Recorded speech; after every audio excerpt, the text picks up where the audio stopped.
அம்பேத்கர் எழுதிய அரசமைப்பு சட்டத்தால் தான் இந்த தேசமே குடியரசானது. ஞான ஸ்நானம் பெற்றதுபாங்க இல்லையா கிறிஸ்டியானிட்டில. ஒருத்தன் கோயில் சர்ச்சுக்கு போனாலும் வந்தாலும் கூட எப்ப உண்மையான கிறிஸ்தவனா மாறுறான்னா அங்க இருக்கிறவர் ஞான ஸ்நானம் கொடுத்தாதான் உண்மையான கிறிஸ்தவனா மாற முடியும். இந்து மதத்திலேயே இப்படி பூணூல் போடுறாங்க, உபநயனம் கொடுக்கணும்ன்றாங்க. அது பிராமண சமூகத்தில் மட்டும்தான் இருக்கு.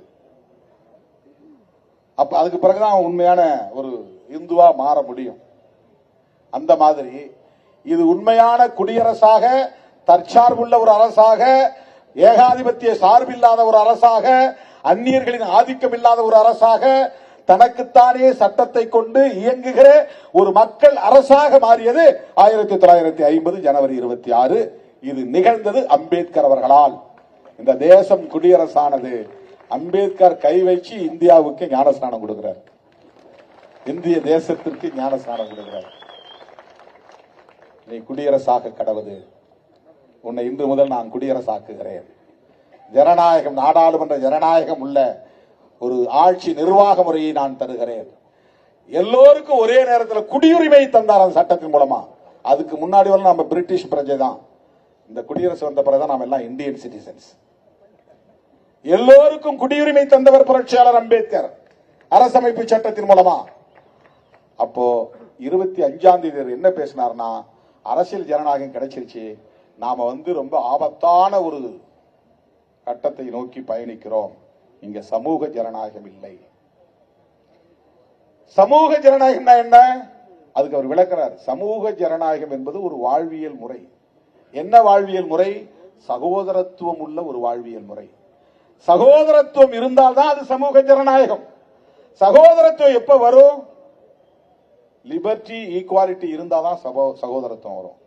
இந்த லிபர்ட்டி, ஈக்குவாலிட்டி, ஃப்ரெட்டர்னிட்டிங்கிற 3 வார்த்தையும் ஜஸ்டிஸ் அவர் விட்டுட்டார். இந்த 3 வார்த்தைய ட்ரினிட்டி, திரித்துவ கொள்கைங்கிறார், 3 முக்கொள்கைங்கிறார். இந்த 3 ஒன்னோடு ஒன்று தொடர்புடையவை. லிபர்ட்டி மட்டும் தனித்து இயங்க முடியாது. சமத்துவம் இல்லாம, சகோதரத்துவம் இல்லாம லிபர்ட்டி வேஸ்ட்.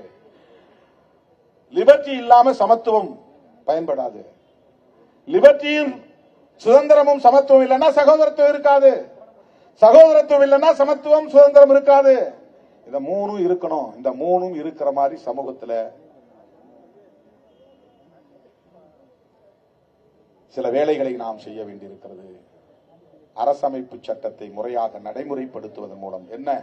எஜுகேஷன், எம்ப்ளாய்மெண்ட் எல்லோருக்கும் தர வேண்டும். கல்வி, வேலை வாய்ப்பு உறுதிப்படுத்த வேண்டும். அப்பதான் இந்த 3 நடைமுறைக்கு வரும்.